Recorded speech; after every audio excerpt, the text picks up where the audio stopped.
Comento este tema. Resulta que en el año 2018, un tal He Jiankui, un científico chino que fue apodado a raíz de esto que voy a comentar, el Frankenstein chino, en el año 2018 lo conocieron a este hombre, insisto, He Jiankui, porque a través de YouTube este científico, y a través de lo que se denominó y se conoció como tijeras genéticas, había conseguido modificar los genes de embriones humanos y evitar que las gemelas chinas Lulu y Nana nacieran con VIH. ¿Sí? El famoso SIDA, ¿sí? VIH. A pesar de que la noticia en primera instancia parecía transformar el campo de la medicina y abría realmente las puertas a una nueva era, se supo que el equipo de trabajo de este denominado Frankenstein chino había infringido todas las reglas bioéticas habidas y por haber. Entonces el tipo fue denunciado y en 2019 fue declarado culpable por un tribunal en China, un tribunal de Shenzhen, la ciudad de Shenzhen, y debió cumplir 3 años de prisión. Es decir, mientras que algunos colegas lo señalaban como un pionero por esto que había hecho, otros apuntaban a que era comparable su actividad con lo que habían hecho en su momento los médicos nazis. Recuerden el tema de la genética que los médicos nazis buscaban al ser superior, ¿no?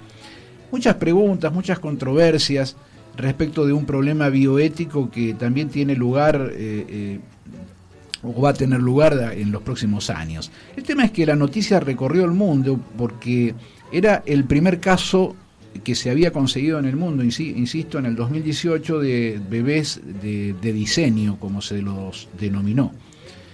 Insisto, el equipo de investigación de este científico había recurrido a las tijeras genéticas, que en definitiva habían sido otras científicas quienes descubrieron este mecanismo, esta herramienta. Fueron Emmanuel Charpentier y Jennifer Doudna, que recibieron luego el Nobel de Química en 2020. Es decir, en 2018 le dicen a este chino que él no puede utilizar esto porque está modificando genéticamente a las gemelas chinas, pero en 2020 se premia con el Nobel de Química a las descubridoras de esta forma de manejar de la técnica. Hay que recordar que, como toda herramienta novedosa, es necesario calibrarla y probarla en el tiempo, porque en el procedimiento, sin querer, se podría modificar sitios del genoma humano que en una región, por ejemplo, no deseable. Habían acusado, insisto, al científico de falsificar documentos y engañar a las parejas que se sometieron al ensayo y que de alguna manera las había engañado y no habían dado su consentimiento. Lo increíble de esto es que en abril de 2022 el científico sale de la cárcel después de estos 3 años que le habían dado, y lejos de alejarse del campo científico, reunió fondos para crear el Instituto de Investigación de Enfermedades Raras. ¿Qué hizo este científico? Está asegurando hoy en día que su laboratorio se enfocará en tratar a niños y adultos, pero no a embriones, para curar enfermedades de origen genético muy especiales, muy extrañas, como por ejemplo la distrofia muscular de Duchenne. Sin embargo, en este momento, habida cuenta de lo que le sucedió, el mismo científico dice que todos los avances serán publicados en redes sociales y habrá un equipo internacional de científicos que revisará nuestro trabajo. Se ve que el científico no quiere ir en cana de nuevo, como ya le pasó, y ahora es mucho más prudente, mucho más cauteloso. Claro, probablemente, ¿no? Los trabajos de él no estaban avalados por otros, no estaban avalados por los científicos, tal ¿no? cual, por otros científicos. Por eso le decían que hay estudios, viste, que cuando descubren esas cosas hay estudios que tienen que ir presentando, y que tal vez él lo estaba haciendo sin las certificaciones de cada paso que daba. Claro, hay revistas especializadas donde se tienen que publicar, tienen que pasar muchos años, tiene que ser evaluado por médicos de todo el mundo. Claro, bueno, es como lo que trata la Organización Mundial de la Salud, ¿no es cierto? Exacto. El tipo parece que se cortó solo y por eso algunos lo llamaron como que era un pionero, pero después resulta que lo encarcelaron. Lo que me hace de alguna manera pensar, y por eso me parecía una noticia interesante, que la nota que leí de alguna manera se pregunta en el final, porque como este hombre parece ser un genio de la ciencia y dice que él puede curar enfermedades de origen genético, entonces las preguntas que se abrieron en la comunidad científica son: ¿qué pasaría si las enfermedades y afecciones y cualquier problema de la salud desaparecieran de la faz de la Tierra? Y bueno, primera pregunta. Claro, ¿no? Bueno, si desapareciera sería... Yo creo que si desapareciera todos los problemas de salud, absolutamente, el cáncer, enfermedades mortales, aparecerían otras. Porque lo que uno piensa es que la especie humana de alguna manera termina, tiene un fin, ¿no? Lo que llamamos muerte existe. Sin embargo, fíjate vos, el otro día estaba leyendo algo que dice: seremos inmortales en el 2045. Y hoy es lo que la ciencia debe lograr, ¿no? Para descargar nuestro cerebro en una algo así están trabajando como una realidad virtual. Es decir, resucitar, o sea, la muerte humana, pero resucitarse en un mundo virtual. Parecería ciencia ficción, dice la revista, pero en realidad la meta de los científicos es conseguir la inmortalidad en poco más de dentro de 20 años. O sea, se va a descargar nuestro cerebro, nuestra mente, en un ordenador. Estos son los pasos que deben dar los investigadores para hacer posible lo que hasta hoy fue imposible, ¿no? Así que fíjate que lo que vos decís coincide con que la mente de muchos científicos están trabajando para ver, para hablar de este tema de la inmortalidad, ¿no? Y la inmortalidad tiene que ver con el terminar con ciertas enfermedades. Claro, sí, algunas preguntas tienen que ver con esto, que si el próximo paso será la inmortalidad, pero algunas preguntas que se hacían aquí en esta publicación y que son muy interesantes es: si desaparecieran, por ejemplo, las enfermedades, ¿qué pasaría con los médicos?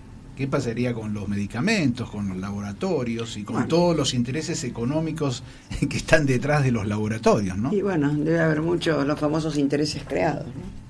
¿Existirá la cura para un montón de enfermedades que se siguen teniendo, como para el cáncer? ¿Tantos años? ¿Tantos? No le creo. Décadas no creo y que no lo décadas. hayan podido...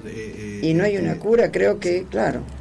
A eso me refiero. De vez en cuando aparece, sí, porque la cura de esto, pero claro, mueven los laboratorios miles y miles y miles de millones de dólares en todo el mundo, ¿no?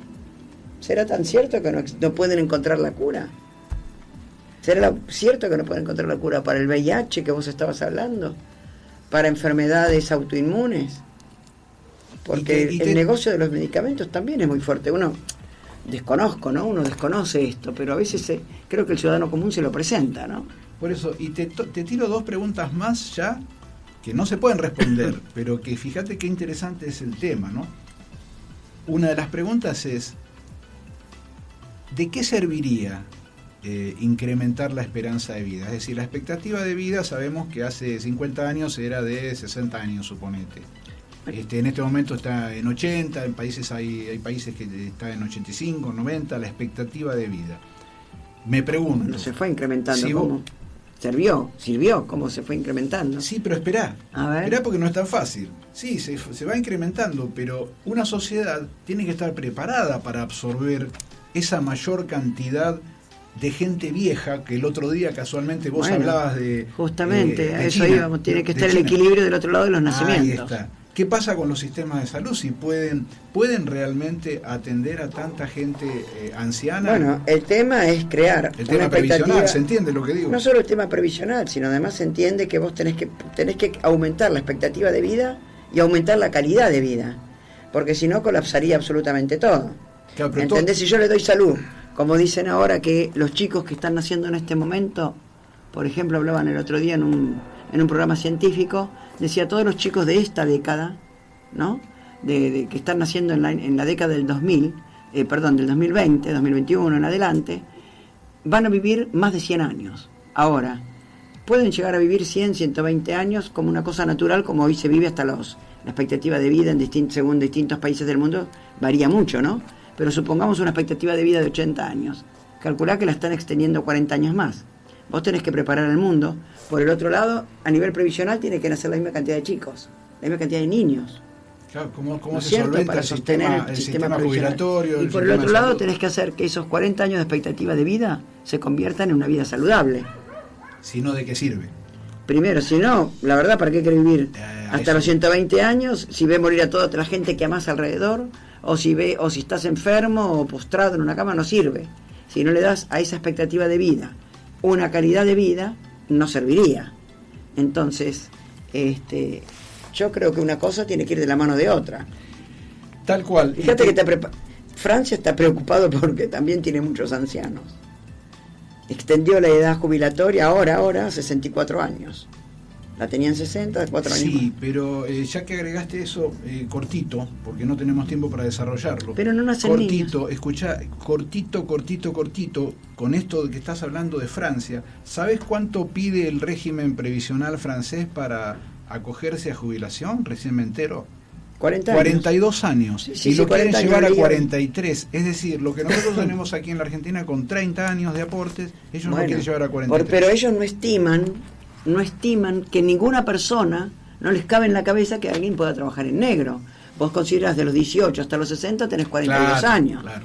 El argentino ha vivido más trabajando más en negro que en blanco. Exacto. Y te cierro con esta última pregunta y ya nos vamos a... Es una sociedad civilizada.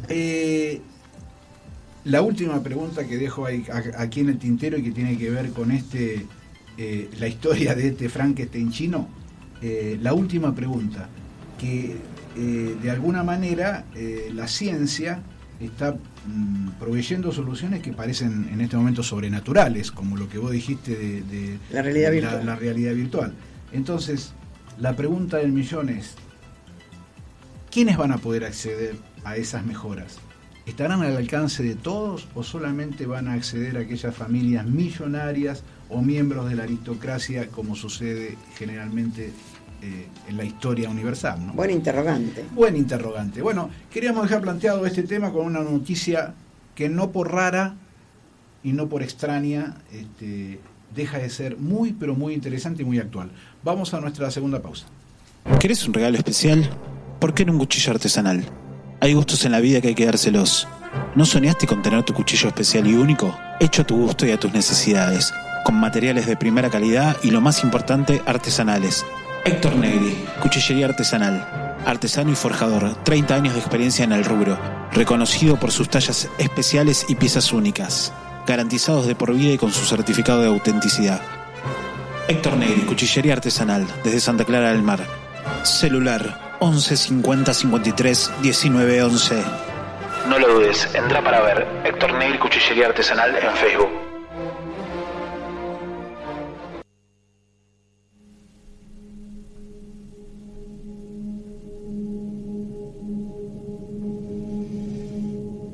One, two, three.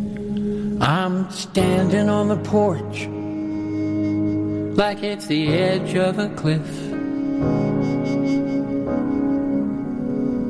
Beyond the grass and gravel lies a certain abyss. And I don't think I will try it today. I'm facing a squall like of 1,000-year storm.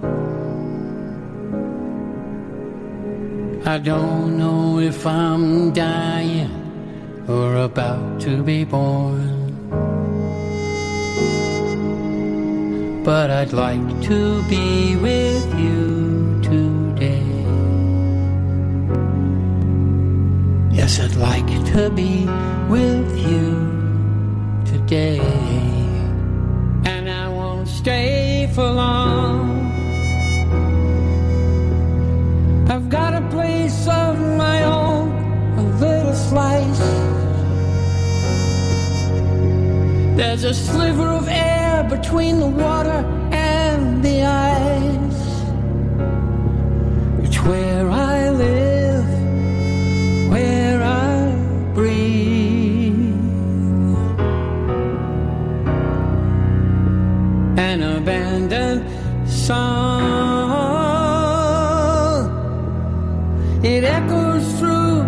this well I've fallen in.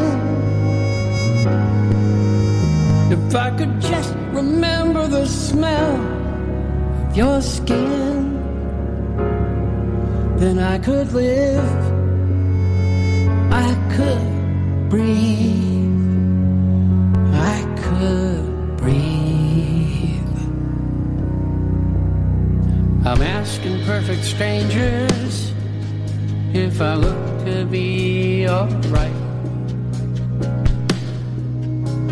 I feel like I lost an anchor in the ocean of my night. And I don't want you to see me this way. I won't tell a soul, I'll only worship the sun. I won't turn around to find you when our moment is done.